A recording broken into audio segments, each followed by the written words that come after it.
112-108. Utah back within a game of 500. They're now 22 and 23 on the season as Lauri Markkanen adds another item to his All-Star candidacy tape. Like I said, he wasn't concerned about the drive to the basket because he knew they needed a three, so he gave the proper space. And when you're trying to shoot over a 7-footer, it's going to be difficult when you can't create enough space. A couple of straight wins for Utah.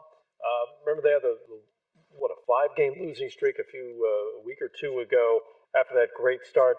Markkanen, feels like an all-star at this point. There's so many players who are close, and record's going to play into it. I don't know if he's going to make it or not, but he's deserving.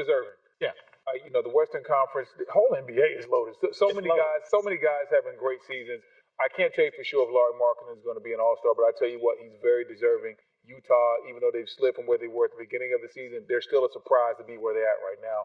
I like his chances. And to your point, he's played his best basketball that we've seen him play in his career. And it's like, this is the right time to play it. He's putting himself on the biggest stage. He's performing on a nightly basis. And he has become a guy that you can actually play through. He could be your one and he could be your two. 13th straight game of 20 points or more, his 16th double-double of the season. And Utah, with that, not exactly game-saving, but game-putting away, block.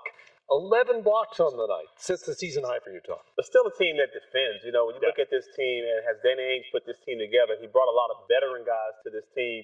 And that's the reason why they got up to a good start. Those guys were not trying to tank. Those guys were all about winning because they came from winning organization. And when you put veteran guys together, they're going to compete and they're going to play every night and they want to win. And when you get a team like Orlando that comes in, you can't play around, which a lot of teams have lost to Orlando. But when they're on your home court, you know they're going to compete, they're going to play hard, and you got to finish at the end, and that's exactly what they did. They did a great job. Everybody's been competing all year long for this Utah team. Utah has a lot of guys on this team that have kind of been cast out, and they're getting that second opportunity, and they're making a lot of teams pay for looking over. Lauri Markkanen is one of them.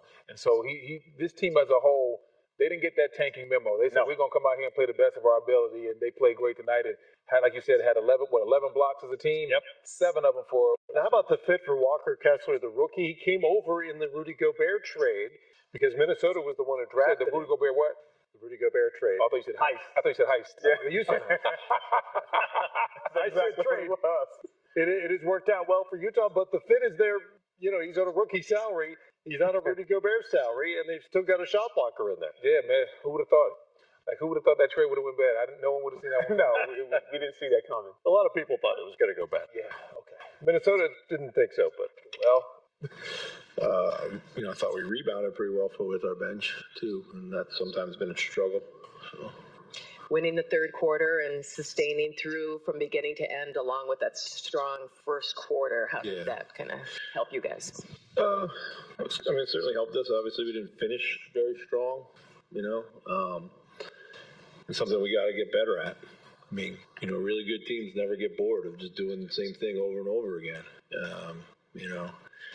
And we've had a habit all season of building a lead and kind of hijacking our momentum with bad shots and turnovers that lead to easy offense for our opponent. So tonight was a classic example of that. But, for the most part, I thought we did things well for 80% of the game. So.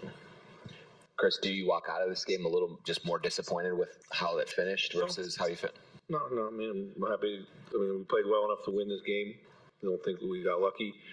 But, there's always growth opportunities in these things, and it's been an issue all year. And this is, thankfully we were able to build a big enough lead. But, shot selection in the fourth quarter let us down, for sure. In terms of what you saw, especially coming out of the third quarter gates, was there any difference or any just intensity difference or energy that allowed you to not give it away, at least at that point? Guys were pretty locked in. I thought when we made mistakes off the game plan in the first half, we paid for them. They were easy to see and correct or recognize at halftime. So I thought guys came out with a high purpose. Moving the ball, getting some offense out of our defense, that was big, I think. So, with Jaden, has it been entirely about the team upping its ball movement, or have you seen him maybe just be more aggressive as well? A little bit of both. A little bit of both. I think he's the ball finds him more, so he has more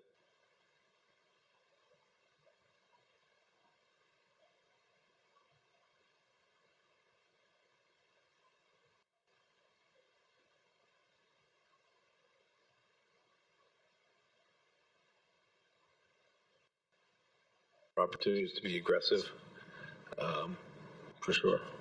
And then Ant continually playing with the hip. Does that set like a tone or a standard for everybody else to try to play through things? Yeah, I mean, I would hope so. I think so. I mean, at this point in the season, a lot of guys are carrying things. No one's really all healthy and feeling fresh. But we're proud of him playing out there, and it didn't look like it was too much of an issue tonight. So.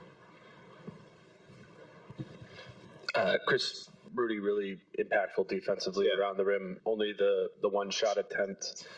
That's happened a few times this season. So maybe I don't want to blend all the games that have been really low shot totals for him. But for you, are you, when you're seeing that through the course of the game, that he isn't getting touches like that, are you trying to make, like, to the extent that you can, get him the ball more often? I don't worry about it too much. Rudy gets paid to block shots, rebound. We stress finding him in the flow all the time. We've done a better job of it. Sometimes it's going to be that way. We tried to find him, I thought, a couple times there in the fourth. And maybe one of them two were ill-advised because I thought we had the shot at the rim. Rudy's a great pro. He keeps playing, and tonight I thought he did a great job of just, really kind of quarterbacking our defense. Do you feel that those shot deterrents for the players just aren't even attempting shots when Rudy's down there have gone up recently, as in they're just not taking shots when he's there? I think so, a little bit.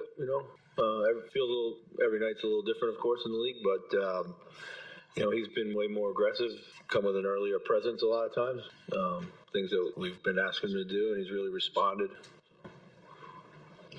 It seems like, again, this is one of those games when you have that fly around mentality, you go on runs a little bit more, especially there was a run we kicked it up to like 40 to 23 or something that came about as you had some of that scrambling and creating turnovers and stuff. Is that, can you put that purposefully into your game plan aside from defensive schemes, just in terms of we personnel maybe? And just, we always want to be a turnover generating team,